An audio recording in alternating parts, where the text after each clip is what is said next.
Yeah. Okay, all right. So yeah, so I've done that. Yeah. All right. So we will just Continue. record from now on, right? So the previous, it's all gone. But anyhow, all right. Then if you think you're okay with, so what about Russell? Russell, you okay with Saturday 3? Yeah, I think that should be fine. Okay, then that's easy. Pratik and Wilson, you all okay with Yeah, with that's this okay. plan? Yeah, that's okay. All right. Yes, it is okay with me as well. Good. Let's lock it down.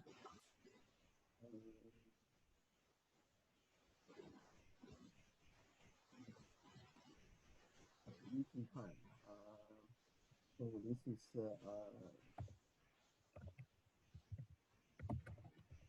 at 3 p.m. Saturday. Okay, arrangement of the tutorial. Okay, as I said, the first 3 weeks will be online. So then the later weeks, so to be advised, right? So then 2 tutors per class.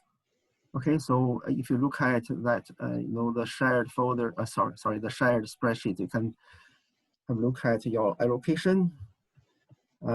It's no problem. Okay, timesheets payment, right? So have you all got the unit code from the ESS for 5042? Can you check your ESS? I thought it's coming next week because I remember getting the email yesterday to that's right. But submit all the semester 1 claims by yesterday. That was yesterday, Friday. So they will refresh it from Monday. Yeah, just wait for Monday. Unit code is something, I think that's FIT or something like that, or 5042, because I got that already. So on my ESS, but you already got that, okay. Yeah, so I've got that already. So okay, the payment, okay, but this is to be confirmed, right? But basically that's the same as last year. Russell, do you think this is okay, right? Because you have let me okay, which is the first studio 2 hours lab, 2 hours prep. All right, this is exactly the same as last year.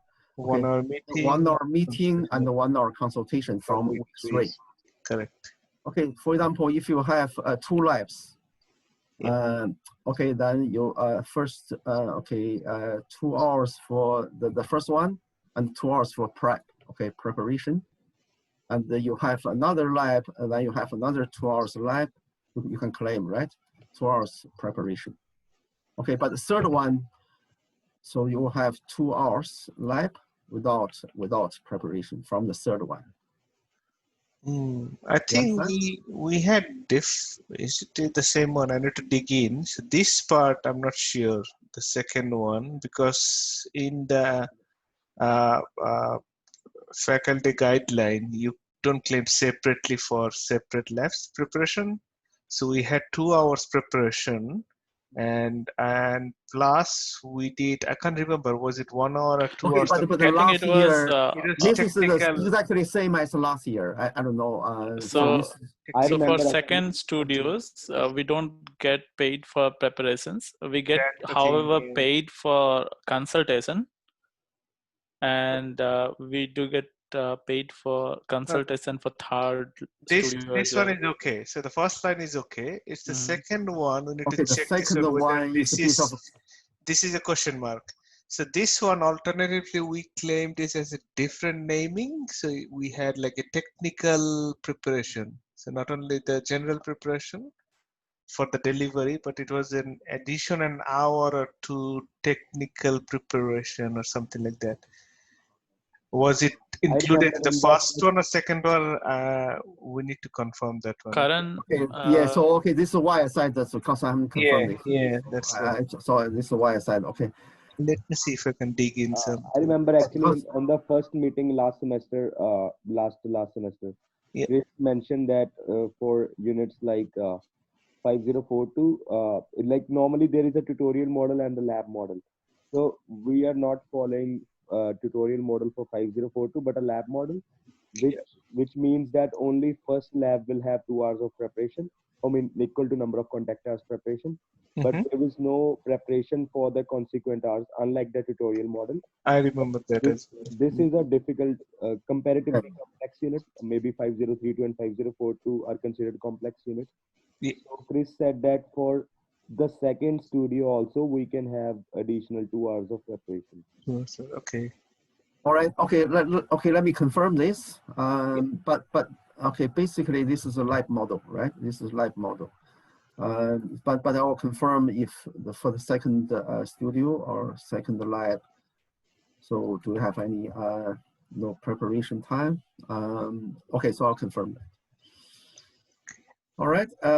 But for the third one, definitely that's 2 hours lab. Okay, for the weekly eFolio feedback, 5 minutes per student, right? So based on that shared spreadsheet, so I just showed you before. You remember? So the tutor, allocated to some students, about up to 15 students. Remember that? So I can show you that again. Okay, here. So for example, so you allocated to these students. So number of students is about, say 15, right? Then you can just claim the 5 minutes per student, okay, based on the number of students allocated to you.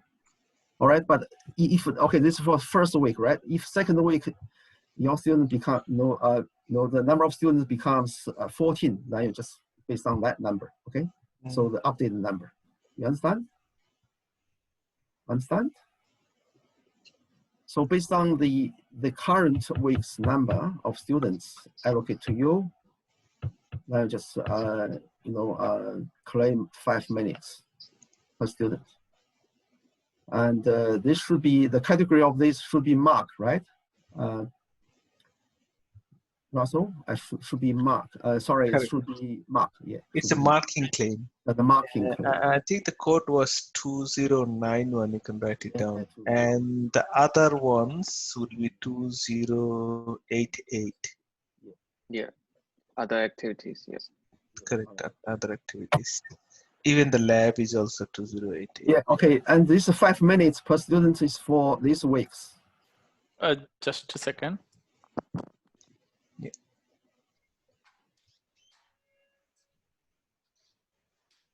Okay, for these weeks, right? Week 1, 2, 3, 4, 6, 8.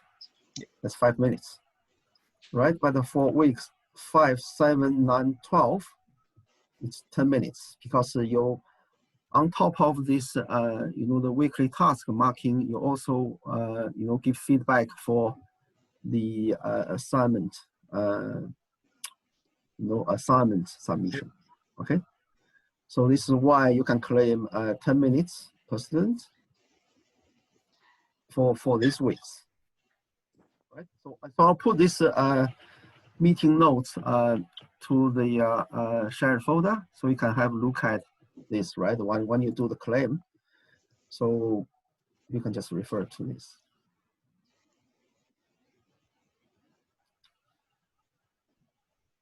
All right. If you don't understand this, which weeks, you can have a look at this this schedule. Yeah. Okay. The unit schedule as well. Okay. From the unit schedule, you can tell which weeks. It's not here. You have to look at the student one. Okay. Go here. Yeah. And here. Yeah, this is more difficult than before, right? There's no, okay. See, you can see the first submission is week 5, right? This is the first draft submission of the design report and code, etc. And you will give feedback in week 5 as well. This is why you can claim more minutes. Okay, 10 minutes. And see the week 7 as well. When students submit this, you need to assess this as well and give feedback. And the week 9 and plus week 12, right? All right, this is about your timesheet claim. help desk is from week 3, so we will have to. Okay, this document, this shared folder also tells you. What's that? Okay, this is regular consultation time, your preferred time. Can you just put your time there? All right, so then I will update the Moodle. So I'll put your time, to the Moodle, so that from week 3, so you can do your consultation. Right? So the Zoom link and also your time slot, I'll put onto Moodle. All right, but firstly, can you put your preferred, so your time slot preference here? I can update it to the Moodle.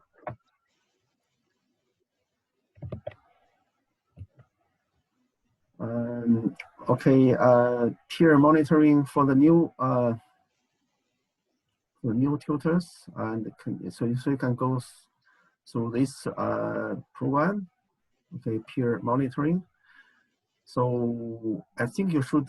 Hi, Russell. Yeah. So okay, this is a must or not? So at the moment, I'm not so sure about that. AQF requirement wise, yes. Okay, yeah, that's requirement. Yeah, I think last. Yeah. All right. Yeah, in I that think case, last semester I did this with Karen together. Okay. So we yeah. So I think so, it's mandatory. Yeah, so you don't have to do that if you have done that before. Yeah. But for this is for the new tutors, basically Pratik and Wilson. But Wilson, right. Have you taught here at Monash? No, this is my first time. First time, yes. So what they will do, they will, and how about Pratik? Have you taught here at Monash? This is first time I teach in Monash, so maybe I need this peer mentoring. Definitely. What they will do, you don't need to go on. We don't need to take any action. It's usually they will send an email to CE, and that's what I got last time as well. So they will send it. Margot will send an email, and then they will let us know who needs to be done. So what we need to do then is to assign a member among us. Will join Wilson's class and monitor his, just like we did in the last semester for 509. Yeah, so that's right. Yeah, that's right. Exactly the same thing. Okay, so once I receive the email, so I'll pass it on to you. So probably we can just nominate one member right now. So it looks like, looking at the spreadsheet, Wilson, you are and myself are in the same time. So I won't be able to do evaluation because I'll be having class at the same time. So we need someone else nominated, experienced tutor, can join Wilson's session. Okay. Okay, at least 2 times throughout the semester as a minimum. I didn't. Can you explain again, like what timings you are not able to take lab at all? I think because they are on the same lab, so we are on the same they are time running lab. the same Yes. lab. Yeah. Yeah, so must be someone else, from either the other Guan lab. can do it or someone else, Sunil. What's the time of your lab? So Wilson, what's the time? It's a Tuesday 6 p.m., 4 p.m., right? Yeah, and another session is in Friday, 12 p.m. I have 2 sessions. Oh, so anyone will be fine. So if anyone is available at these 2 times, you just need to join one session, and you have to fill up some form, and you have to come up with some action plan and so on. Yeah, so this will get paid. Okay, this will get paid. This will be paid as well, yeah. So if you're staying there 2 hours, you can claim for the 2 hours there. Totally, probably 6 hours, so over the semester, yeah, total 6 hours you'll be able to claim. So if anyone could nominate Friday 4 p.m. or Tuesday 4 p.m. so Guan, you can just take a note there. Then when you get the response email from Marco, and then probably at the moment, okay, we think about this, and then we can discuss this in the next meeting. So we still have time to do that. Yeah, just think about it and nominate yourself. Yeah, think about it. Okay, so who will be the mentor and who be the mentor, right? Gwen, do we have one more weekend before the first week, or okay? Yes, we have. Because I was more thinking like Iliad to run through weekly tasks. Yeah. Okay. All right. So okay, let's think. So think about it. So whether or not run And the week more zero thing. meeting. Week zero meeting, which is next week, right? One more thing, Gwen. These all Saturday's meetings are also paid, right? Yeah, sure. And they will be. I'm just talking in general with everyone. So we'll keep track of every task that we do, and everything that you spend for university work will be paid. So if you have any concerns, just talk to Guan, Russell, myself, or any other your other tutors, so that we can help you guys. Yep. Okay. Yeah, this meeting will be paid, right? So let's see know how long time will take for this one. Okay, exam end of semester. So run the exam. So I'll prepare that, and also the assignment. So I'll get assignment specification ready probably by end of week 2, right? Then we can get someone to look at it and to review it. And if everything okay, so we probably can publish in the early week 3. Okay, so we'll try to publish that. Then there's a first deliverable will be in week 5. So give students probably 2.5 weeks to do that. This is similar to the last year. That's the same thing. Okay, the tutorial schedule and tutorial allocation. So we have known our allocation. If you're not sure, you can have a look at the shared folder, that spreadsheet. Okay, so this is about that enter your number and upload photo. Yeah, it's up to you, right? If you want to upload the photo. So we didn't do this every year, basically.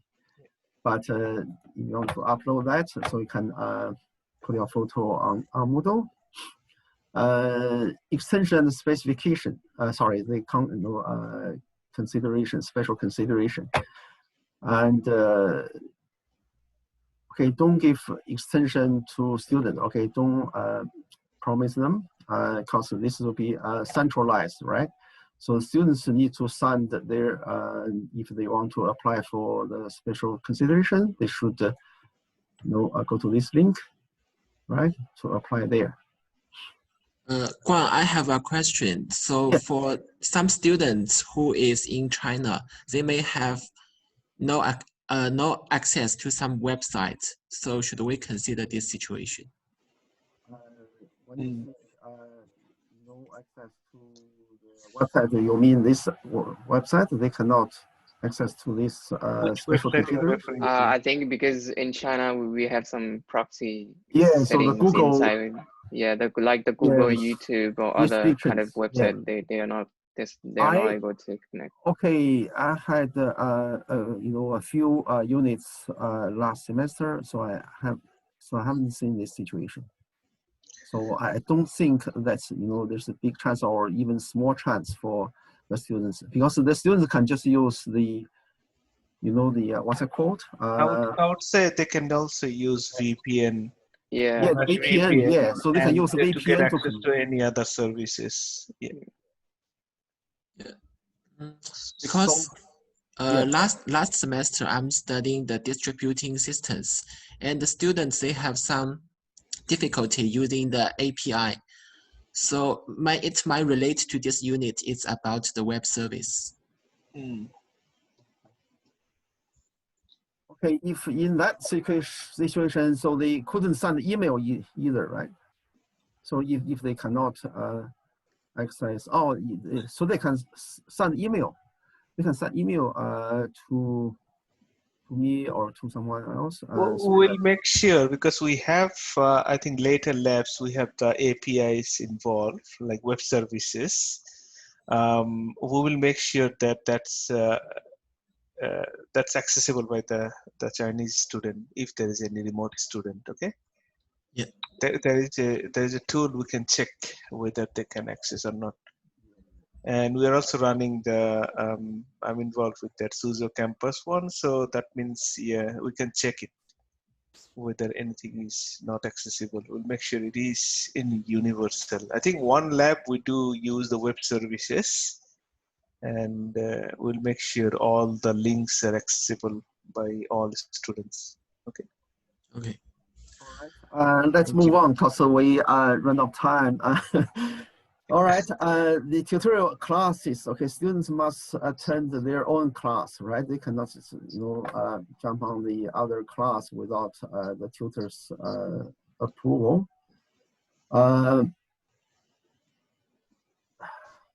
Friday. Okay, weeks 1 through F, covered this before. Tutorial teaching, each class, 30 students, I've covered this as well. 2 tutors will be scheduled to each class, and each tutor will be assigned to 15 students, up to 15 students. Okay, so I've covered all these things. For both online, on campus, please make 2 subgroups. Okay, so actually I've done this for you.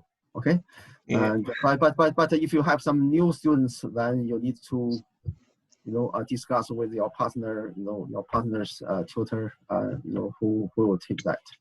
Try to balance it, yeah. Yeah, try to balance it. Balance rather than balance. That's right.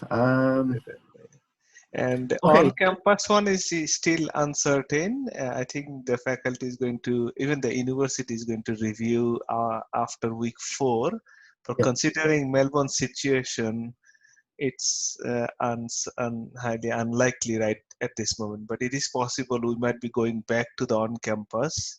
And the model, initial model was whether we'll do it alternative weeks, they will come back to on-campus or not, or something like that. But at this moment, it is parked now till end of August, right? So the up to end of August will be fully online. And then we will get a review back from the faculty administration. Okay. All right. So September, we might need to go back to on-campus for teaching. But we don't know it yet based on the Melbourne situation. So it's uncertain, completely uncertain. Uncertain, yeah, for that. Thank you, Russell, for that. Okay, the online teaching will be using Zoom. And so if you don't know, some techniques, in Zoom, probably you can contact the Flex team. The Flex team will provide, the training. Okay. I don't think some special. Yeah. Just to add here, so they're not running any more Zoom training this semester, from my understanding. So you need to contact them for the recorded training.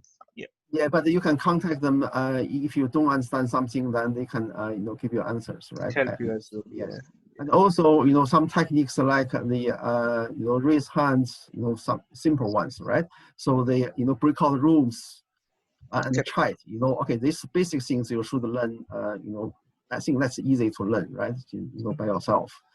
But if you have some complex questions, you can just give them back, right? So in terms of the operation, go on, do you want to elaborate how we're going to run the sessions? It's one, we're running separate Zoom links for 2 tutors, or one Zoom link for the 2 tutors, and we do breakout rooms. No, so have one Zoom for 2 tutors. One Zoom for 2 tutors, okay. And then how do you break out the... So you can break out room, okay. So when you do the breakout room, okay, it's because you are, so if you are host, you can do the breakout room, right? Correct. So just go participants. Oh, sorry, there's a breakout room function here. Okay, can you see that breakout rooms? Just go more if you have. Can you see my screen? Breakout rooms? Yeah. No. Then just click that. Oh, you cannot see. Okay, so but there is a function there. Okay, in Zoom. So yeah, I think only the hoster can see that. That's right. The host only host can do it. Yeah. Yeah. All right. All right. Okay. So then you can do the random division, right? So say eight. So for example, we have 30 students, right? Yeah, and 30 students. So then maybe you have 13. Then you do 15 or per room. So we do predefined breakout rooms. Yeah, predefined breakout rooms. Then automatically, this is automatically randomize students into the rooms, right? So then if you want to do manually, you can do manually as well. Okay, when you create a room, then you can see which students in which room. Exactly. And then you drag and drop. Okay. Then the two tutors can select which room. Okay, so they want to join. Then you can join that room and answer student questions, etc. So Guan, I have one question. So previously you were saying like a student cannot jump to like other tutorials because they've already been allocated to their laboratory. But in this situation, so because they two tutors are running the same lab, so will they be able to jump between different yes. Okay, rooms? because they are in so I'm talking about different class. This is two tutors in the same class. Of course the student can move to the other. That's fun. Yeah, cool. So this is only room. Okay. All right. So if we keep it flexible, rather than making two large breakout room like 15 students each, we can do smaller groups as well, like 3 to 4 students. Then that would be more. Right. Sometimes if you want to make small groups, they can do that as well. But you still use the breakout room function to do that. So just reduce this number. Okay, just reduce this number to whatever you want.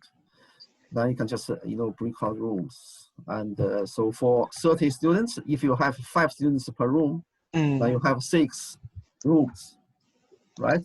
Then you can see, okay, the first tutor will visit, will look after the first 3 rooms. The second tutor will look after the other.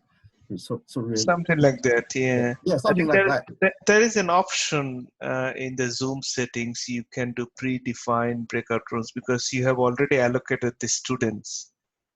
So we can do that, predefine the breakout rooms. So always it will be first 3 breakout rooms are, for example, if I'm working with Elliot or Wilson, so the first 3 are Wilson's one and the next 3 would be Elliot's one. And we predefine, and it's based on your spreadsheet. We just take them 5 at a time or 4 at a time. But the thing is, you can predefine. You have to create your own Zoom link, right? To understand, right? So if you use this fixed, because I have got this Zoom link somewhere. I forgot to. So who is going to create the Zoom link? The host or? No, okay. Yes. So I'm going to create this Zoom links. Okay, so say for example, okay, the Zoom links is here. So I've shown you before, but it's not available yet. Class streaming. Correct. Okay? Yeah. So the same thing for you, for the 5032 Russell as well. You can just put your, say, this is a lab links, right? This is table 1, table 2. Okay, table 1 is for the lab 1. For instance, you have 12 weeks, right? Then for each week, you should just put, week 1, then you have the date and time, then the lab number, then staff, right? You have 2 staffs here, then your Zoom link here. Okay, this is fixed link, right? Normally, when we create this, so when we put a link here, so we shouldn't, have the breakout room, the pre-breakout rooms, right? It's empty, yeah. That's right. Now, creation creation of the link, I'm thinking about whether you will create it for all of us, or yes, only us will create that, because the problem okay, is that, okay, I will create yeah, that's the everyone. problem we faced, Guan, if you remember last semester. There's no problems for that, because when I created that, so I can put 2 tutors in the alternative host.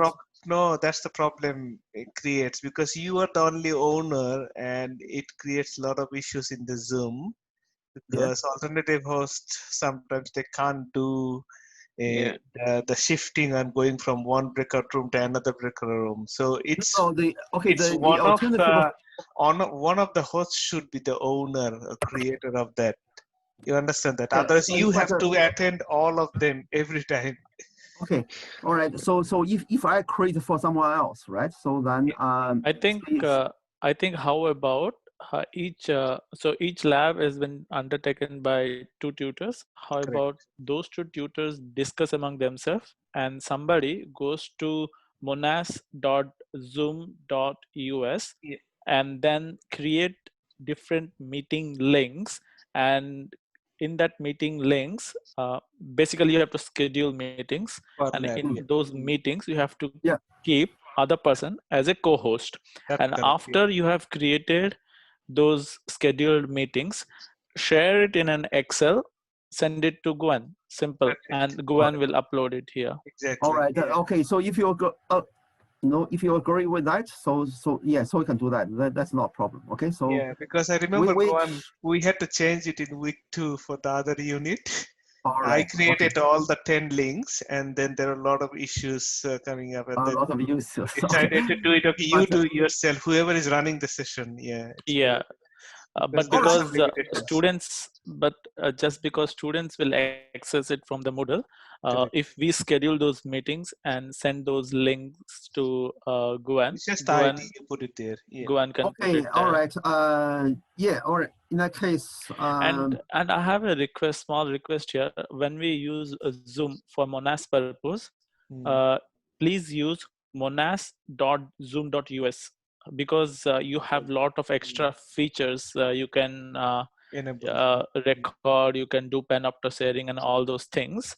So and for security purpose and compliance thing, use monas.zoom.us.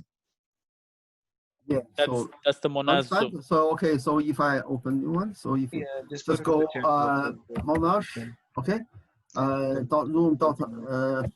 Okay, you can put meetings here when you want to create meetings. Yeah. Then after that. Yeah, you see, it's all semi. So just schedule a new meeting. Yeah, there are some settings you can do. FIT 5042 here. Okay, this is for say lab 2, right? Lab 2 Monday. So you better use this kind of format. Okay, the same format. You understand? Okay, can you just maybe I just put the format into the chat, chat, so that you can follow this. Okay. I put it in the meeting notes. Go on. Okay, yeah. Put it in the meeting notes so that everyone can follow the same format. Exactly. Create their own. Okay. Each group. Yeah. It's one to create for your life. Okay. For your life. Yeah. Then send it to one. And to me. But the format of the this topic is something like this. Okay.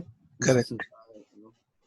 Go on. Could you please add one more statement? Say that once who is creating, make sure you include the second tutor as a co-host. Yeah, that's right. We'll show you now in the Zoom settings how to add a co-host. Second tutor.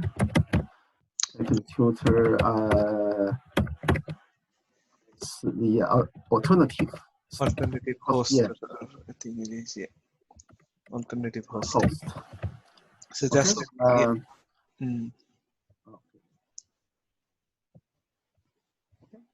Done.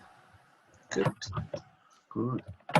Then okay, so you can this is the description should be the same as this. Yeah. Then you can just schedule okay, so the first is the 3rd of, this is a Monday, right? And say 5 p.m., right? And you put 2 hours there, 2 hours there. And okay, time zone is the same. And this should be recurring, right? And probably for the first time, you can just make, okay, this is weekly. Of course, that's weekly. 1 week. Right, 1 week. Mm-hmm. Then this is a Monday for, this is just example. All right, and then the end date. You can make end date or the number of weeks. It will be 12 classes. So you can put 12 plus the semester break, and you have to manually remove the semester break. Maybe 13. 13 will cover that. Then just manually remove that middle one. Yeah. Yeah. Okay. So for the break one. Okay. So just do that. Okay. Then the pass code is there. Then normally you just make the host as on. Okay. The video is on. Then make the participants off. Okay. So then the audio is, and both. Okay. They can telephone in as well. And okay, you make the enable join before host, right? Before, sometimes you may join later, right? Students join first, so you should allow them to join. That's right, yeah. Right? So until you join, right? And this will be, okay, this is the breakout. So if you want to make the assigned breakout room, you can click that, otherwise just leave it. I think just leave it for the time being. I think first 2 weeks will be a little bit flexible, and then once we lock down, and then we can create this, and we can review, come back. After that, importantly, you should select the second one, right? So whatever the second one is, then you put his or her email there, then save it. Okay, that's the way to create. Then you'll give me the link. All right. After you save that, this should automatically generate a link, which is the meeting ID. Right. You should send me that. That's the thing Guan needs. Correct. Then I'll put that into the Moodle. So you can see that link that you have created. If you go on the left-hand side column, like go top, scheduled meetings, you should be able to see those upcoming meetings. You should be able to see those links. See if I save this now. Passcode. Should you use link there? Should you use password? No password. Probably no password. We don't need. Don't need password. Yeah, just remove that each password. time students will be hassle. Some students knows how to, sort of mobile based one. Some students, having trouble with this. And you can, if you click on this. Okay, this is the meeting ID. You can just copy that meeting ID and send the email to me. And after you create this one, whoever is creating, the owner, make sure you get this and put it in your calendar and invite all the students there. Yeah, then further thing, if you want to do is, but the students are so very changeable in the first 3 weeks. That's a problem. But you can create a calendar by going click on that. Yeah, go to Monash calendar and then just add all the students there. All right. Then, I think after the class is logged, after probably we'll do it this one should... in week 2. Yeah, not before that. Yeah, so we'll do it in week 2, after week 2. Yeah. Better. Okay, yeah. So you can do this calendar thing after week 2. That's not a problem. Yeah. But the most importantly, you should create that meeting session so that you can give me the ID. Okay, then. I have to put the ID. Okay, so if you do this, can you just complete this by Tuesday? Is that possible? This Tuesday? Fine. Yeah, the coming Tuesday. Who is doing that? All right. Yeah, it should be good. I'll do that. No issues. I can do that as well, Wilson. I think this is just 5 minutes thing, right? So if you know how to do that, that's an easy one. Right? Just look at the tutors there, and you can agree now straight away who is doing that. If you want to, but probably we run out of time. We have to. So it's here, Sunil and Pratik. So Sunil is doing that. Lab 1, Lab 2 is Elliot and Goan. Goan can do that. Russell and Wilson, third one. I can do that, Wilson. Okay. Karan and Goan, you can do that, left 4. And then Karan and Goan again, left 5. Then Wilson and Goan. Okay, yeah. So pretty much 3 of us can do that. And then we just add our alternative host. Yeah. Yeah, that's about that. Okay, let's move on. Okay, attendance will be automatically taken, right? Yeah, automatically taken, but basically not required, but need to be recorded, right? So it should be automatically taken. You can run a report. So we wouldn't cover that, too much time today. but okay, later on, maybe week 1, so we can talk about that. I mean, it's already recorded in the Zoom, isn't it? You can export the report. So we don't need to take it manually, except in the spreadsheet, we're evaluating that. That's more important than their participation in the session. Okay. Don't need to bother about who is coming, who is not. I mean, we'll come to know by their participation every week, but it is also recorded automatically in the Zoom. So I think one setup was they need to register. They need to register to join the Zoom meeting, so that they don't use any arbitrary email or anything. So that if they use because you create this in the Monash domain. Correct. So they have to use their Monash email to register. Yeah. So they should be able to. So they have to log on to Monash network first. That's right. They have to be a monash.edu in the email ID. Email ID to log in. Okay. Yeah. That's good then. Then it is automatically done. We don't need to manually take that attendance. So that's pretty safe, basically. Okay. The next meeting will be next Saturday, 3 p.m. Right? Remember this? Yeah. Week 1 tutorial. So we have basically gone through that. Okay. So and the next thing is the training, and the training will be done by Elliot. Elliot, made a lot of contribution, and Sunil as well. Sunil, Myron, they all made a lot of contribution to updating, the lectures and the tutorials. Thank you very much for your contribution. And okay, the action list also, I just put it there, so I wouldn't go through this again, but please have a look.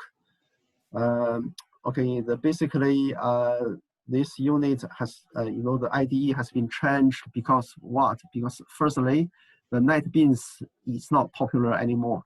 Okay, so and secondly, NetBeans has a lot of flaws. Okay, has a lot of flaws. So students, complain all the time. Basically, they cannot, so they couldn't, compile. So they couldn't, make the deployment. So in that case, so we, a lot of pains basically. So this is why we decided to change to, Eclipse now rather than NetBeans. Eclipse is very popular. Okay, and the same as the, so IntelliJ. All right. Right. So probably I'll hand over to Elliot. So, and he will do this training. Yep. Any questions before that? Any questions?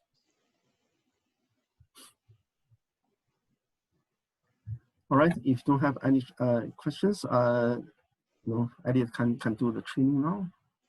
Yep. Thanks, Juan. So I just stop sharing. Elliot, just give 2 minutes break. Yeah, sure. No problem. Okay, let's have coffee or something. Okay, let's come back. Sorry guys. Okay, never mind. What's your question? Sorry.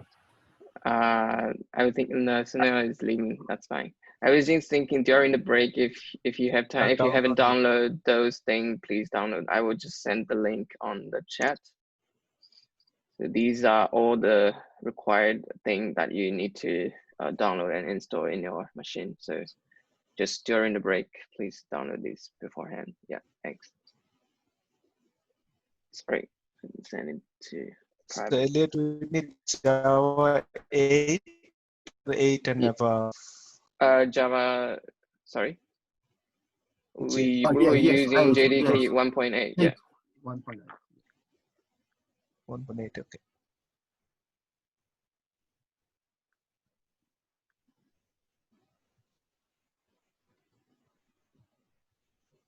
Okay, let me have the water. I'll be back soon. Okay. Yeah, no worries. Yeah, let's download this one. So 1.8. Let me check which version I have.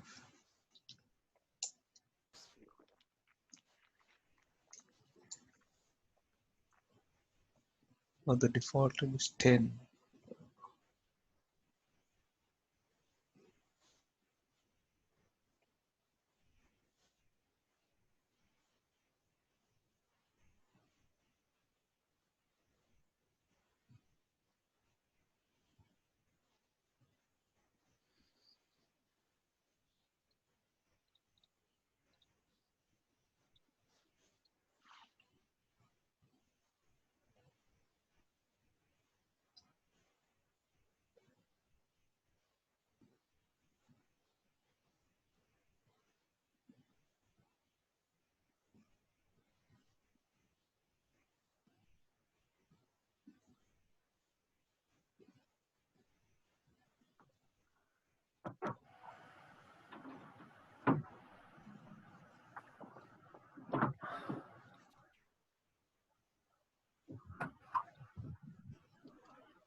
Is everyone's back?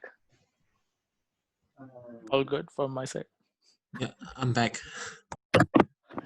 Here. About Karen and Patrick. Yeah, I'm here. Cool. That too. Pratik, are you there? Yeah. Hi, Pratik. Seems like he's still in break.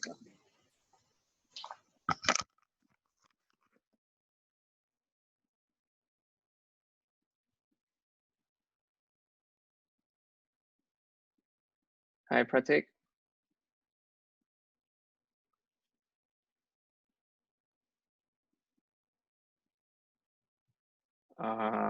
Okay. Maybe we can start now, and Pratik can join us anytime. Okay.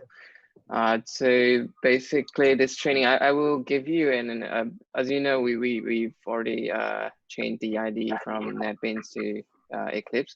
So for this training, I will just give you a brief walkthrough by covering like how to import projects, create server, create database, check server log, import other projects, and how to deploy the application, how to debug.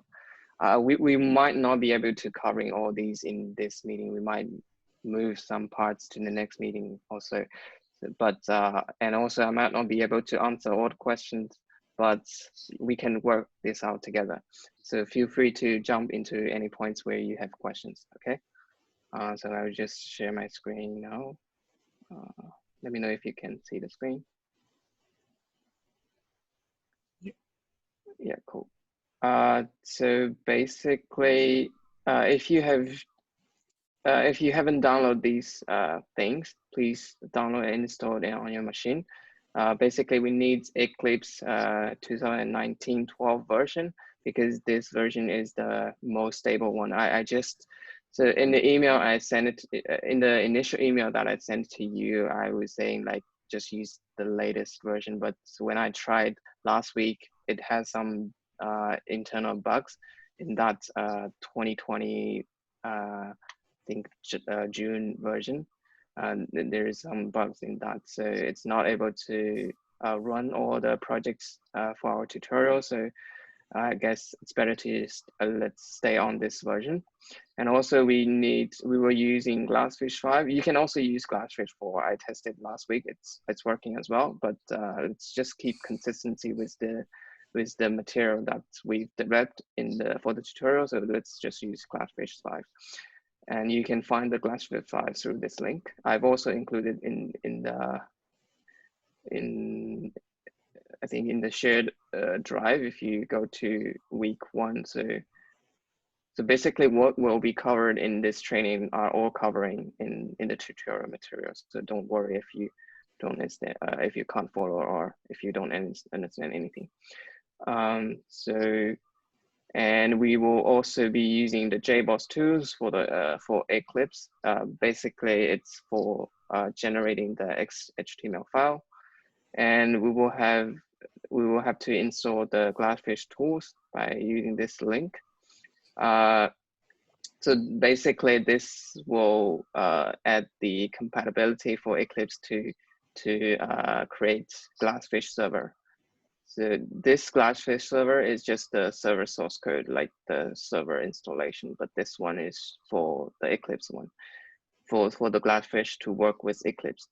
And so the advantage for Eclipse is that because it's more popular than NetBeans, and it has less issues when we deploy and compile.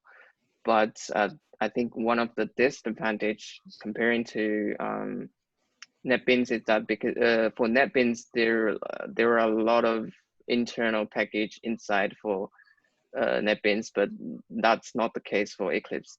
So actually, in industry, in the real world, we will use those build tools like Gradle or any other build tools to get these dependencies. But in our case, for simplicity, I will just I just create these libraries directory on the shared folder, so that you can just download and import as a user library, as a customized library. So every time when you want to create or import a project, just import that library at the same time, so that you don't need to worry anything about the dependencies issue. And also for this training, I will as a priority, I will just covering the week 4 tutorial materials, because week 4, I think week 4 is mainly covering all the contents that we have, like the database, the server, and like the persistent unit, the EJB, the stuff, and yeah. So yeah. So if you haven't downloaded the Eclipse, so just go to this website. The link is shared on the chat, and just download the first one. If you're using the Windows, just click on this link. If you're using Mac, just click on this link. Okay. So once you download the Eclipse, you will have this. Let me see. Where's my? Yeah. So you will have this DMG file in your Mac if you're using Mac. I assume that you will be having an executed file in Windows. So once you install that, just open your Eclipse. It should look like this. Let me just open that.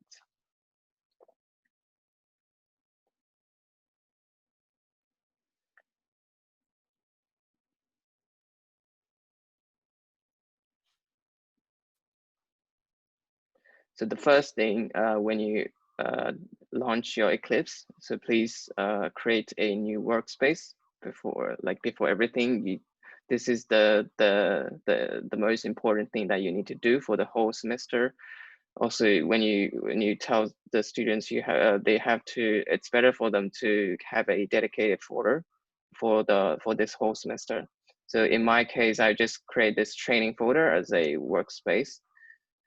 And then I would just link to that and just hit browse and go to that folder training and hit open and hit launch.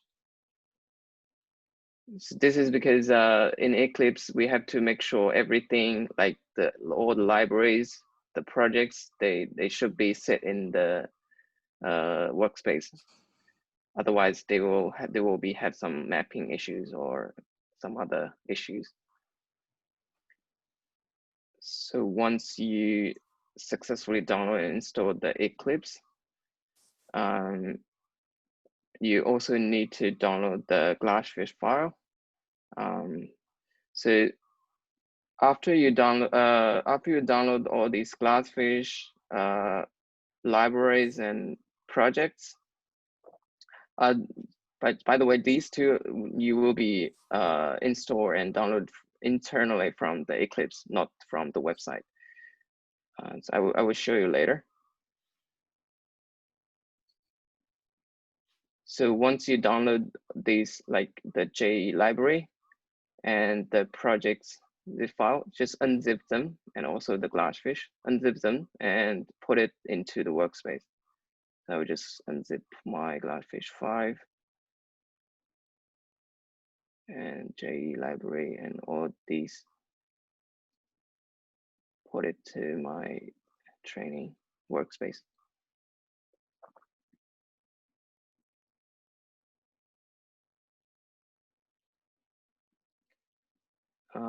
Is everyone still can follow these up? Follow what we are I going did to here? reuse the Glassfish server, right? Yeah, we are going to reuse the Glassfish server. Yeah. Yeah. So once you put all these libraries and projects into your workspace, so just go to File. In your Eclipse, just go to File and open Projects from File System. Let's just first import the projects from the workspace. So here, click the directory, and if the default location is not in your workspace, just go to your workspace, the workspace that you just created, and hit open. And it should take a while to load all the projects. So we just need to import these four. The first one is like the application, and the second one is the common, third one is EJB, and third one is war. The fourth one is the war, and we just hit finish. So now it should import all these four together. So the next thing we need to do, once we import all the projects that we need to, I will be showing you how to create a new Glassfish server.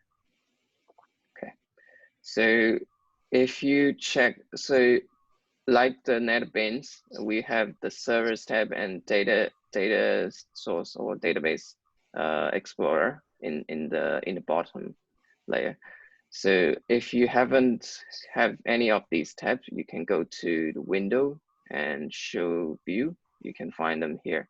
If you cannot find them in this list, you can also hit the other and check all the stuff in here. These are all included in here.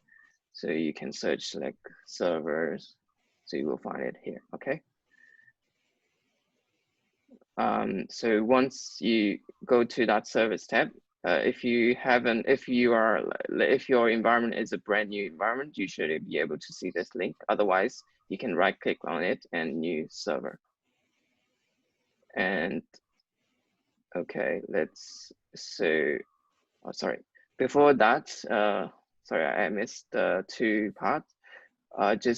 We need to install the two plugins first for Eclipse. One is the Glassfish tools, and the other one is the JBoss. So for Glassfish tools, you just go to the help and install new software. And if you check the link that I sent to you, just copy this link and go back to Eclipse and paste it in here and hit add. You can name whatever you want. For me, I would just Glassfish tool and click add. It will take a while to download the tools. I won't download it here because I've already installed on my machine, so I'll just leave it like this. On your case, you just hit next.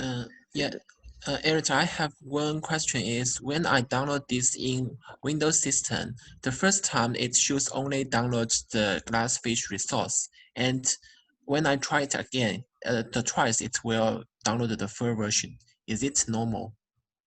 I haven't tested it on Windows, but I think as long as you have this Glassfish tools installed, you can check it through the, let me see, where is the about Eclipse? You can check it in here. If it's not shown here, you can also check installation details and search for that. It should be, as long as it stay in your Eclipse, it's fine. Okay, all right. Yeah, cool. And for JBoss, it's a bit different. So you need to go to Eclipse Marketplace. So still in the help menu, go into the Eclipse Marketplace and search for JBoss. Just download the latest version of the JBoss tool. So here, JBoss, search for JBoss and hit enter. So I think probably we should have the same result. The second one is the one that we want, JBoss tools 4.14.0 final. So just hit that install button. In my case, I've already installed, so I won't show you. I won't be able to show you that. So let me know if everyone has these environments set up done, so we can move on to the next step. Elliot, also, have you created PDF like the last year you used to create for the students to follow these things? Yeah, if you check the week 1 tutorial, so the week 1 tutorial has covering all the environment setup that you need for the whole semester. If you go to the teaching materials tutorials in week 1 and scroll down, these are like the details are explained in the tutorial files, so you can easily follow them. It's like a step-by-step tutorial, so which is pretty much all the thing that I will cover in the training as well, so don't worry for that. Okay. So is everyone still able to following these steps?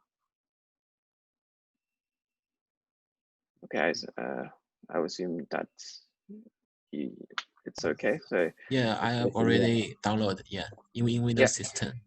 Yeah, cool.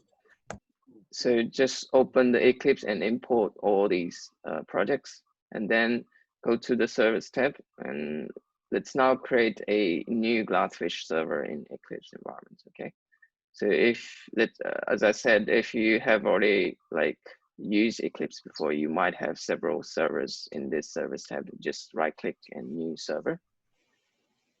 And the reason why we need to install that Glassfish tool is because otherwise this directory won't show up here in the new server. So that's why we need to create that.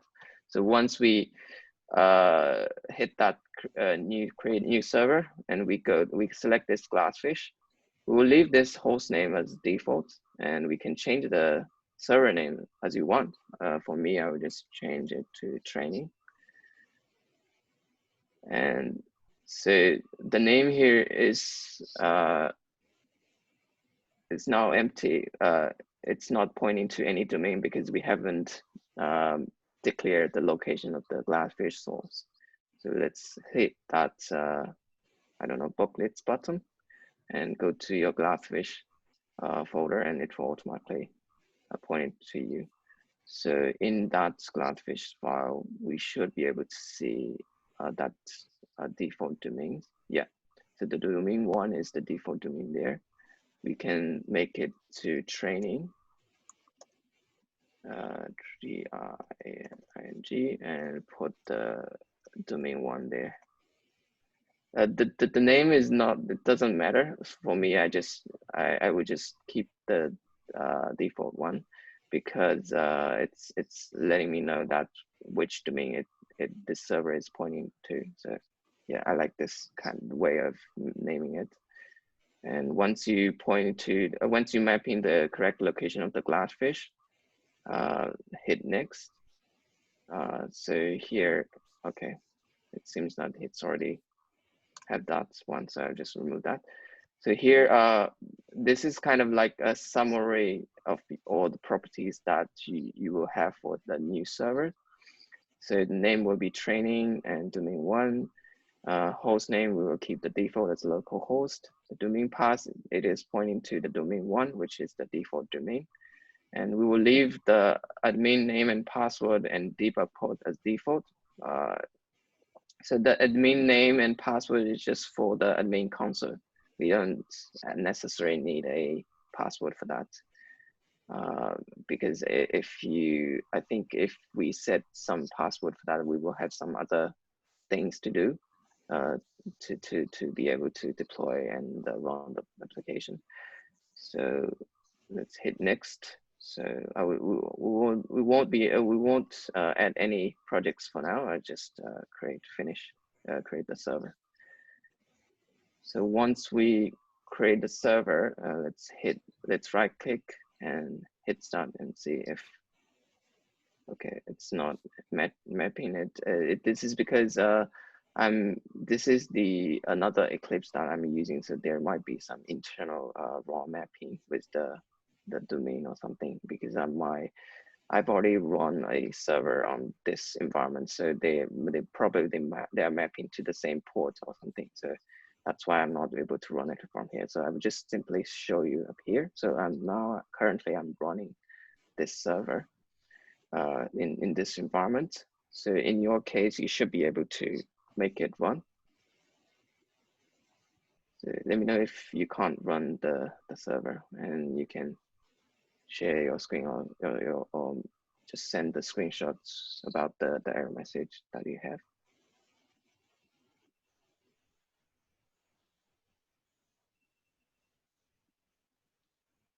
So the main idea here is just I need to show you about how we can create a new server in the Eclipse. So that's the main idea.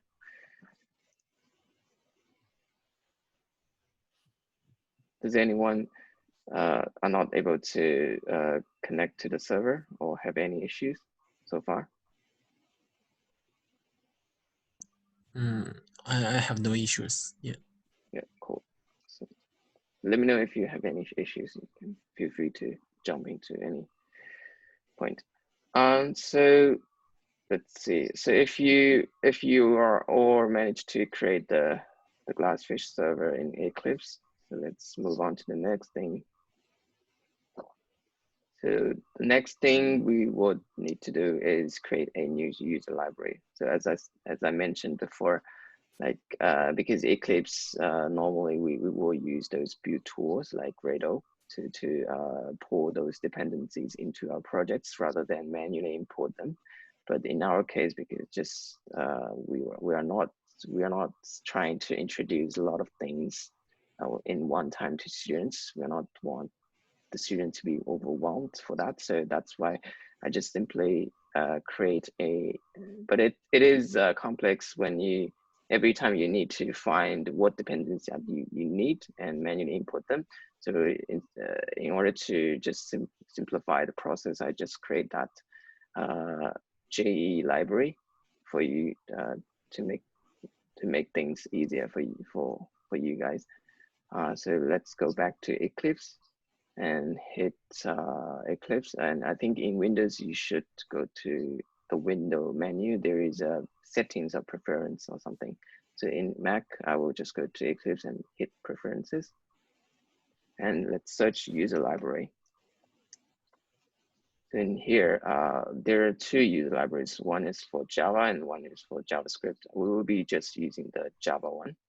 So go to the user libraries and create new library.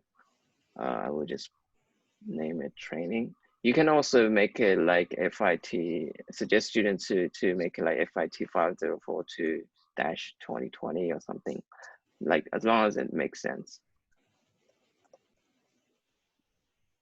So once you create that library, let's add external JAWS, hit add external JAWS and find that JEE library. Go into that and import all of these except the Derby director. So hit open. So now we have import all the libraries and dependencies that we need. So later on, for all the projects that we have here, we can just simply right click and import this user library. Easier than that. So once you create that user library, just hit apply and close. Sorry, I missed one point. So just import all the libraries except one except one. The Derby folder, yeah, except okay, all right.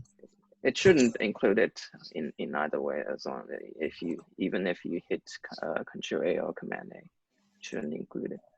It will only include all the jar files. So now, as you can see, we were having some compile issues with this because the dependency issue, basically. So in order to add the libraries, so just right click on the projects, find the build path, and click on configure build path. And this FIT5042 is the one that I said previously. I'll just remove that. This is the order. Here you can't see remove button is because you are in the order and export tab. So go back to libraries and select the FIT5042. This is my old user library. So I just remove that. It's not in this environment, obviously. I just add a new library. Click on user library. So there is the one that we've just created. So hit select this one and click finish. And click apply and close. Now, as you can see, the error is gone. So that's the way how we import libraries in Eclipse. Is everyone following?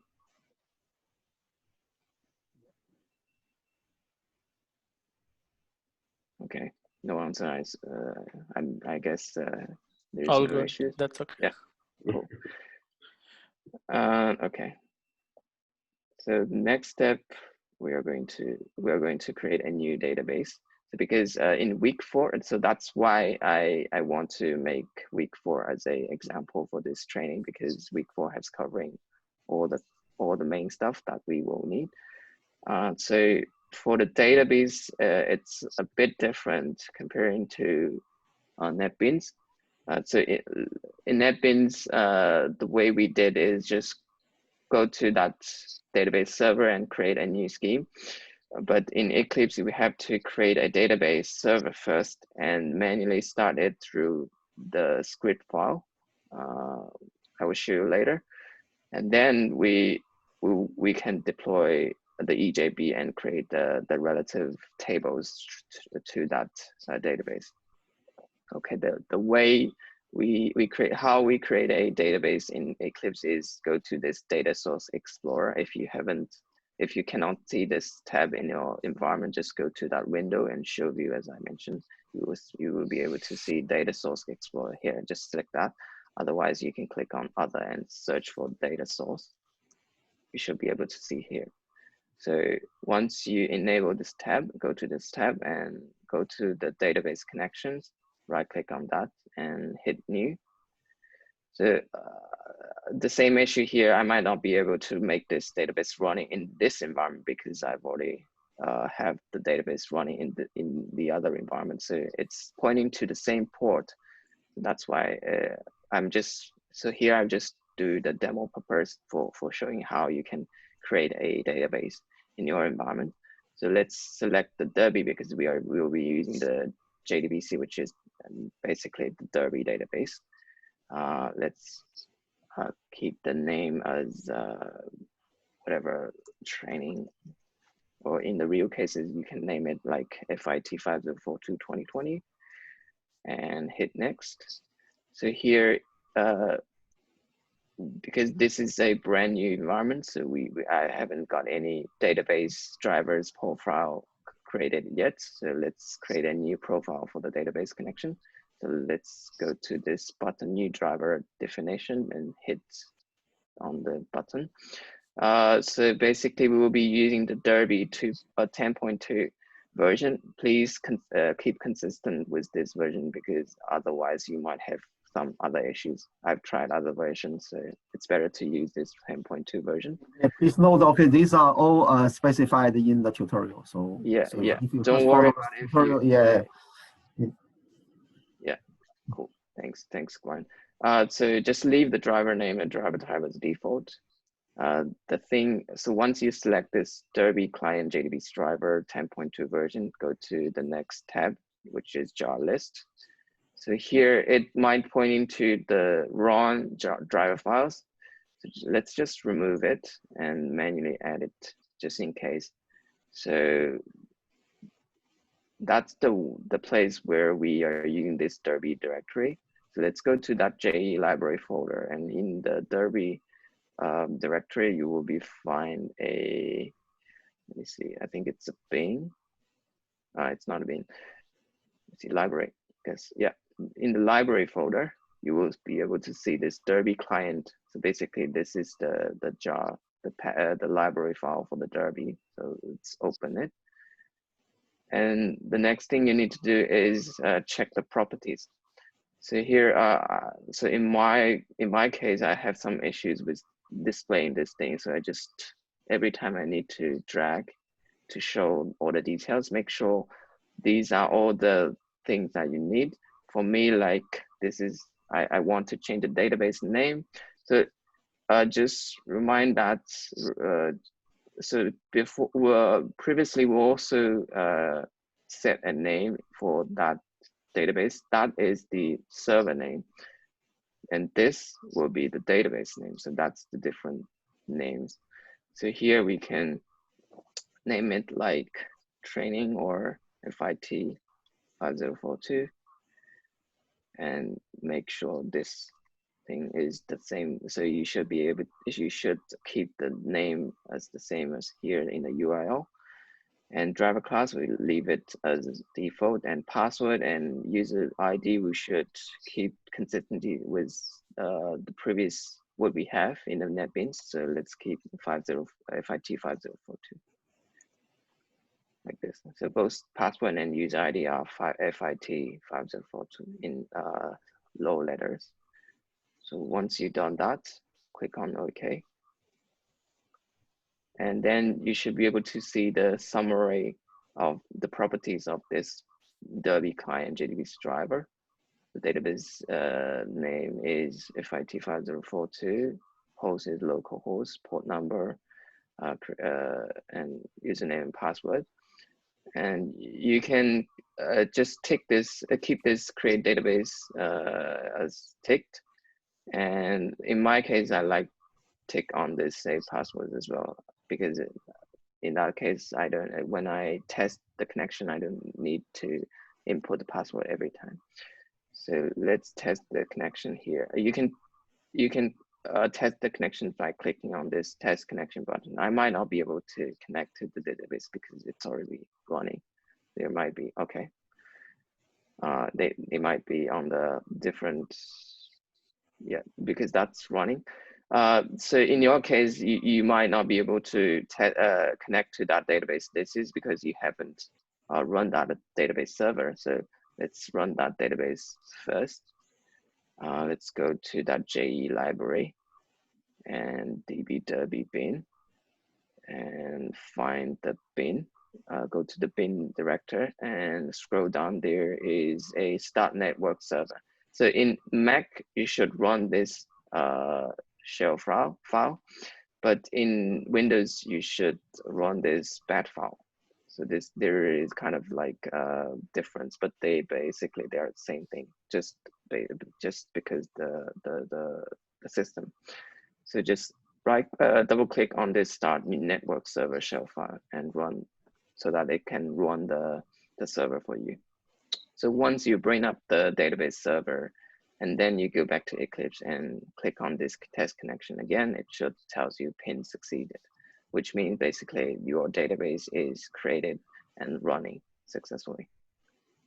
Let's hit the finish, and then you should be able to see the server and the database.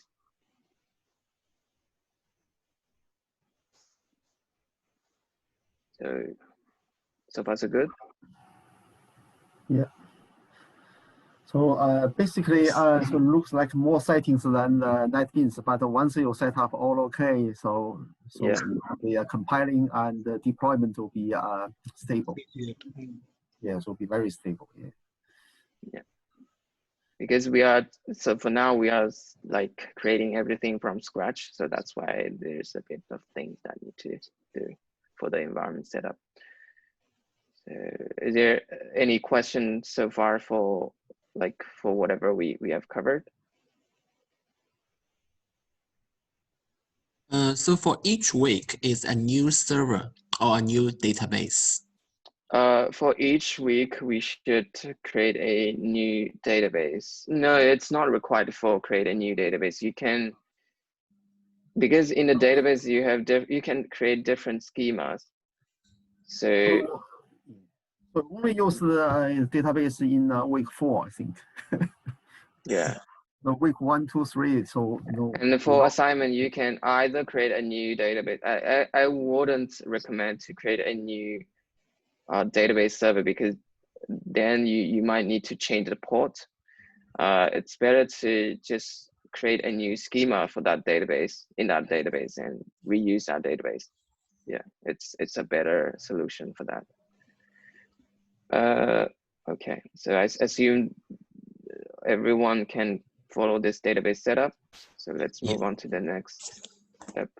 So once we create the new database, we should bring up the Glassfish server and the database together. Just this is simpler, as I just show you how you can bring up. So here you cannot bring up the database. You can bring up the servers from Eclipse, but you can't bring up the database from Eclipse. You have to manually go to this your Derby database directory and go to that bin folder and double click this start network server. So in Mac we should bring double click this one, and in Windows we should just use this bat file. Okay, so once we bring up, we can test to connect and pin it. You should be able to see this successful message. So next, okay, sorry. For the servers, you just right click on it and hit start. That's how you can bring up a server. So the next thing we need to do is add JDBC resource and JDBC connection pool. So I might not be able to show in this environment. So for me, I will just close this one, just disconnect.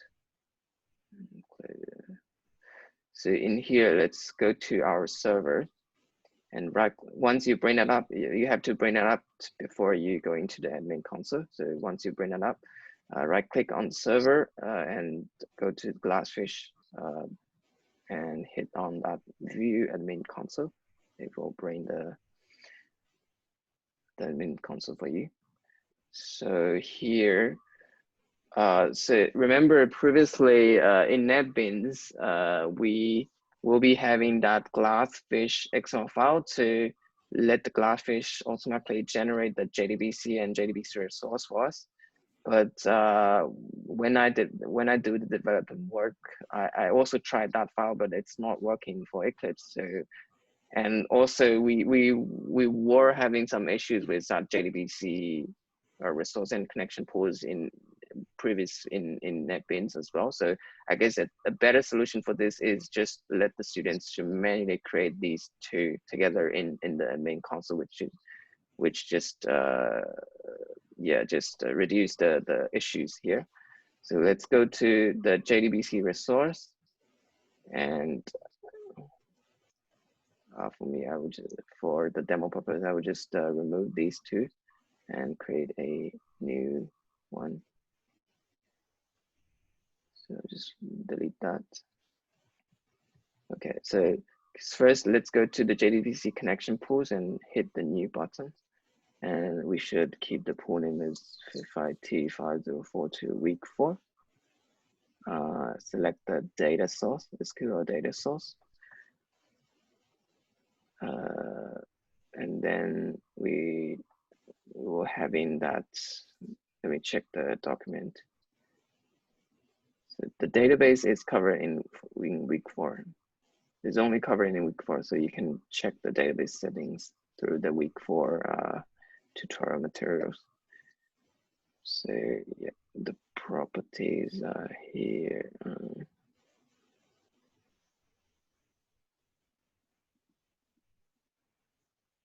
Okay. Yeah, so, okay. Just name the FIT, the pool name as FIT5042 week 4 and choose the resource type as data, the SQL data source and hit next. And the class name would be, let me see.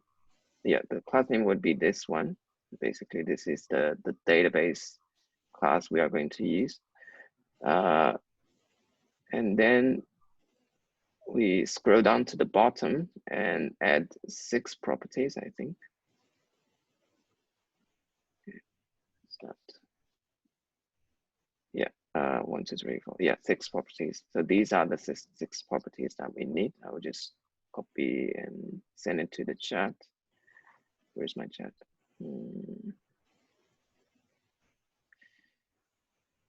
Chat. Yeah, these are the properties that we need. So basically, URL. Let me go back to my Eclipse. So URL value is JDBC. So you can find this JDBC URL from your database if you go to your database server and hit properties. Not this one, sorry. This database, yeah, go to this one and JDBC connection properties. You will be able to find the link here. So just copy this and paste it to here. This is FIT5042, yeah. And then the port name, the port number is 1527. You can also find the port number from here. And then the user is FIT5042, password FIT5042. I think Sonia has also made a video for doing this. So they're the same thing. So you can also reference from that video as well. Thanks to Sonia. And the database name is this one, FIT5042. This is the database name, okay? And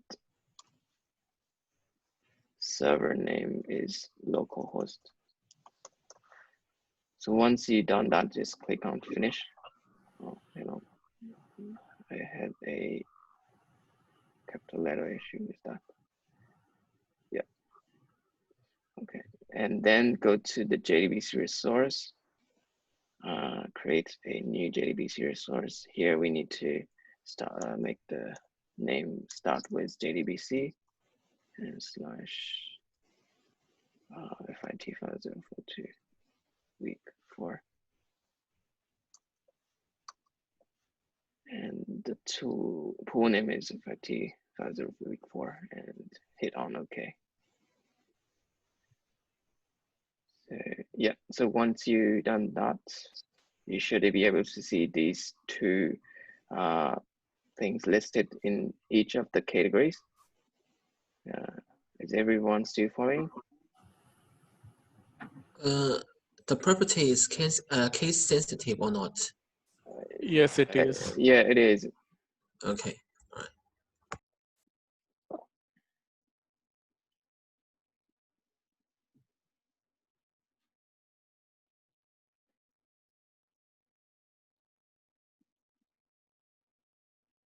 So is everyone done with this part?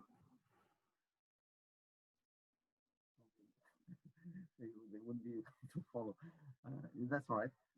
Yeah, we are just watching you, Elliot, and the session is recorded. So okay. Anybody can come back and look at the recorded version. You can sure. go ahead. Sorry, my AirPods is running out of battery. I would change it to. Can you still hear me? No. Yeah, I can. Cool. I'm good. Yes. Cool. Okay. So once we created the JDBC resource and JDBC connections, the next thing is we are going to run the SQL script. So the way how we run the script is just right click on the database server and open the SQL scrapbook, and it will bring this scrapbook for us.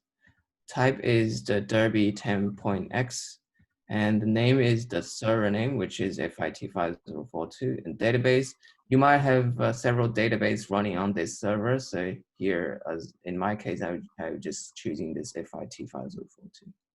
And then copy the command, copy the script to this. You can find the script from the tutorials. I think it's at here, yeah. So the script is here. And let's go back and run this script, because in my database, I've already have these. Actually, I think I can drop.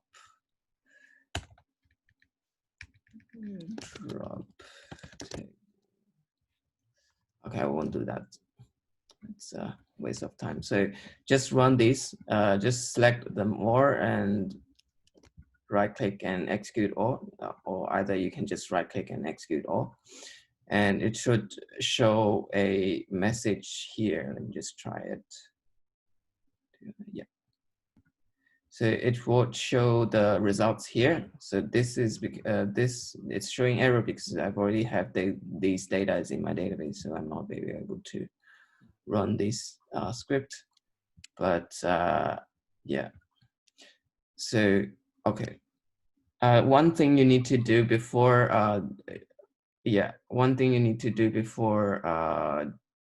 run the script is you need to right click on your EJB and go to the JPA tools to generate tables to the database from the entities that you have in the EJB. So let's hit on this generate tables from entity. And the way the EJB connect to the database is through this persistence XML file. You can find it here. So when you create a EJB, it's not included the JPA as default. So you have to manually take it on. So how you can manually take it on is through the facet. So if you go to facet, so here we've already take the JPA on. If I disable it, and then enable it, we will be using the JPA 2.1. Once you tick that, and it will show this further configuration available here. So go to it. So that's the way how you create an EJB from scratch. Okay, you will be able to see this window. And here we will just use the, let me check which one we are going to use. Yeah, Eclipse 2.1. Yeah, we will just use Eclipse 2.1 2.5 .x, and we will use that user library. Take on the user library that we just created and connect to the database server that we have, and select the annotated class must be listed in persistent XML and hit OK and apply it. So now you should be able to see this persistent JPA content here. And then you can modify this persistent XML file to set the import classes and the JDBC resource as well here. You can also find a user interface way for doing this from other tabs. You can change between each different tabs. And there's a whole lot of bunch details in here. You can play around with it. So for me, I would just keep things simple. I would just modify through the source code. So once you declare the persistent unit, the JDBC resource, the included classes, and then you can right click on the EJB and go to JPA tools and hit generate tables from entities and select database, click finish. It's showing me error running because generating table will drop existing table and create new tables. So I will hit yes.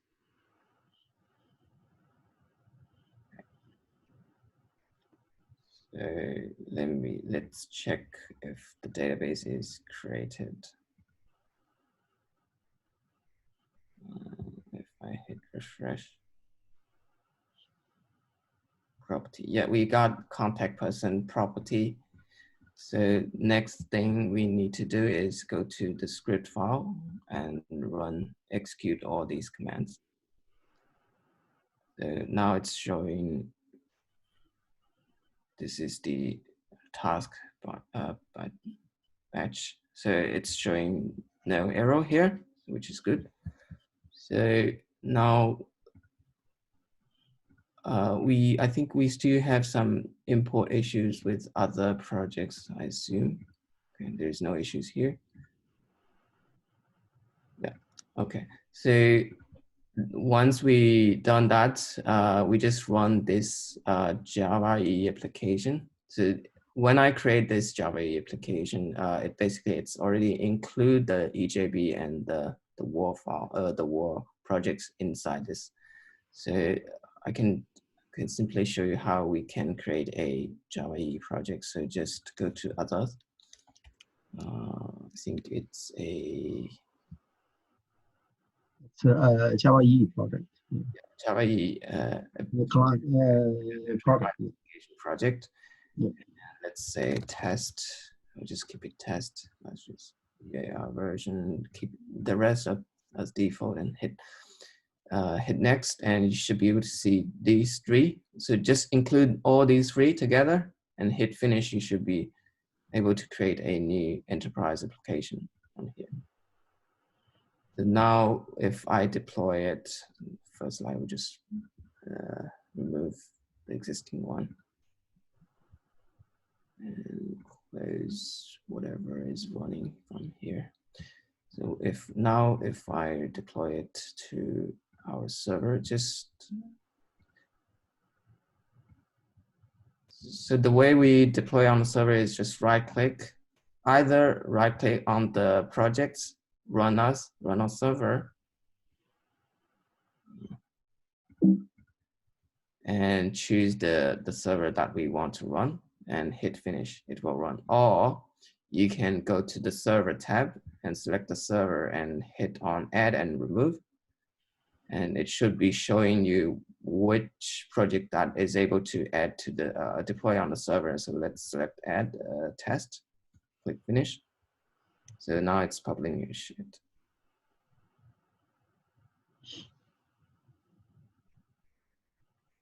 So now if I go to the localhost,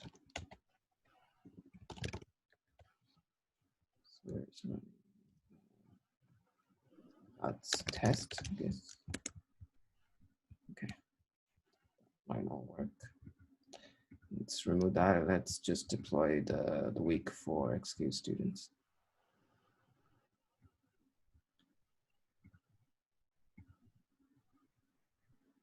Yeah, now it's working now. Yeah. So yeah, that's the basic way how we deploy and how we create database, create server, and deploy on server and import those libraries together. So in Eclipse, there might be some issues with checking the console for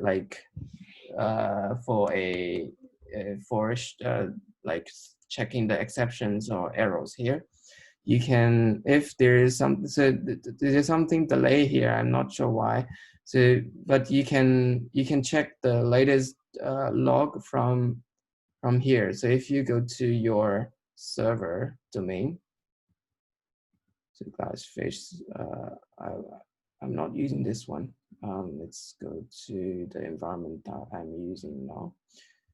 This one, yeah, this one. If I go to the server that I'm using and go to the Glassfish and domains, and the domain that I'm using is domain1. And if I go to the logs directory, you can see all the logs here. You can just open with any code here, code reader here.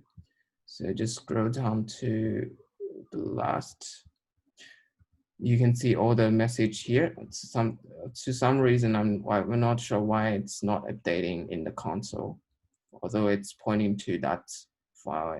Actually, if I switch to domain 1, see, and there's no. Okay, this is actually the log, server logs, but it's not updating, is it? Yeah, it's not updating. See, there's different with the latest. So I'm not sure why, but yeah, that's the alternative solution for checking the server log. And in Eclipse, I also recommend students to learn how to debug by using the debug button rather than, you know, like system print out whatever through the server log. I think it's a better way to use this debug. So the way you can debug it is, let me just remove that. And yeah, okay, what is it? The way you can debug that is go to your Java, your project that need to deploy on a server, and instead of clicking this run button, just clicking this debug button and hit on FIT, the server that you want to debug onto. Let me encounter the problem. I might just go to this debug as. First, you set up the breakpoints. It's fine. I can just run it first and then put the debug points.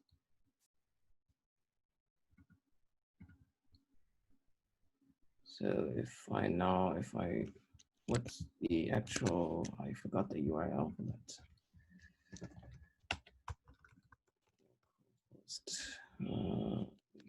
For students.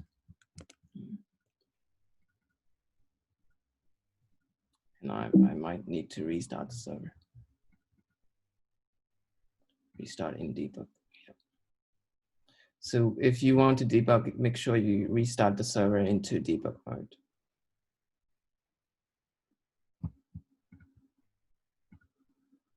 Just close these.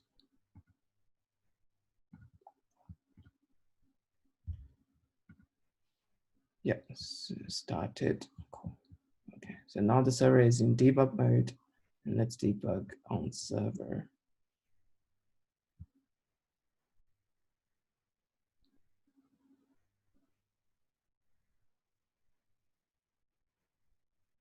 Yeah, cool. So let's try one point of debug. Let me see where we can, maybe in here, HAB mode. So let's try get our properties, search properties, by can't get remove. Yeah, let's try edit property, not edit.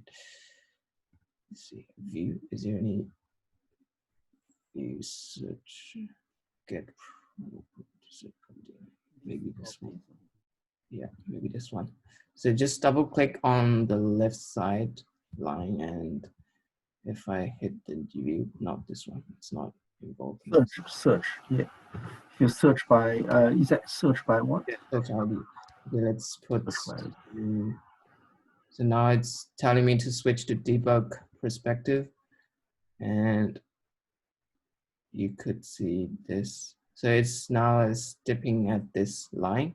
You can hit F5 to step into this line, or you can hit F6 to go through this line to the next line, or you can hit F8 to just run all these stuff. Like you can check the variables here through the variables tab from here. You can check all the details from here, or you can also, let's say I want to check this property. What is this value inside this property variable? Just right click on that and hit inspect. You can also check the details in the here. This is because it's not. If I go to the next line, let's see. Let me find where's my. I'm not familiar with using this touchpad in my Mac. I can't find F1 to function keys in my Mac. So yeah, so basically, if I go to, is there any way I can step into, step over. Yeah. So now if I select this property, and you can also see that in here, yeah, inspect. Oops, sorry. Inspect. Why it's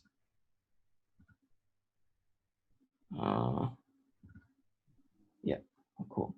So you can inspect this property variable by just selecting that, double click, selecting that, and scroll down and check whatever inside. So this is a better way to debug the application in Eclipse, so that you can see what went wrong or what's going wrong, rather than using those because previously when I was doing this unit, when I consult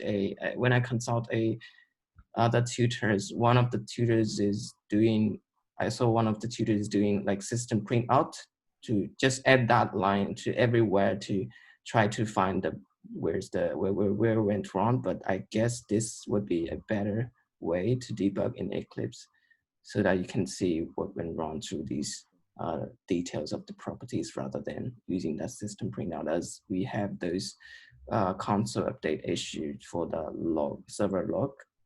Although we can check it in this server log file. Yeah, so that's pretty much that I want to cover. Let me see if I have any more. Yeah, I think that's pretty much for the training. So that's, yeah. So any questions so far?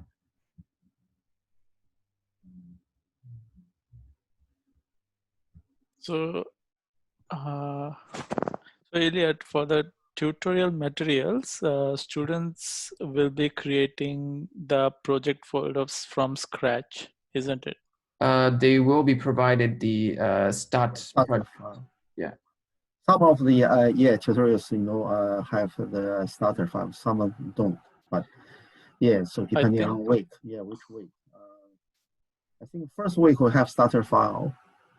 And so yes, then just download. I think it should be fairly simple, just like how you created an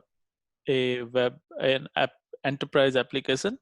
The same way, just creating right click, go to Java E, create a web project. They should be able to create one. Yeah. It should be fairly simple as that. So students may use the starter files, or even they can use their own. They can create it from scratch. That's exactly that. Yeah, cool. So Gwen, you'll be sending the link of the recording to the tutors, right? Cool. Yeah. So I'll send the link. Thank you very much. Thank you very much, Elliot. Thank you very much for the training. That's great. No, thank you. Yeah. So okay, so basically we finish at 5:46. So just claim 3 hours, right? Just 3 hours. So basically. Yeah, one more thing, just before we meet for the next week, it would be really nice if everyone can practice this and come back, and we can raise the issues with Elliot and other existing teaching staff, so that we all are consistent when we go to the tutorial classes. Cool. I think it's also practice better test in different environment. Like I'm using Mac, so I can tell you the Mac related issues. But if someone is using Windows, then you can tell the Windows related issues, and it'll consolidate all those issues. Yeah, that's a good idea. Cool. And one thing that it's better to notice for everyone is don't upgrade the Eclipse to later version. You will have issues in 2020 February version and 2020 June version. You will definitely have issues with that. 2020 Feb version will be having issues with running JBoss tools, and 2020 June version will be having the deploy issues. So in 2019-12, yeah, right? stay in 2019-12. Yeah. Thank you. Thank you all for coming. Yeah, I'll see you next time. So whether or not, so we run another meeting next week. So I have to see the situation, right? So yeah. So I'll let you know if we run another meeting, before week 1. All right. Yeah. Thank you very much. Yeah. Thank you very much. Thanks, guys. Thank you. Thank you. Thank you so much. See you. And Bye. yes, bye. Yeah, guys, thanks Elliot for the tutorial. Thanks. Yes. Thanks.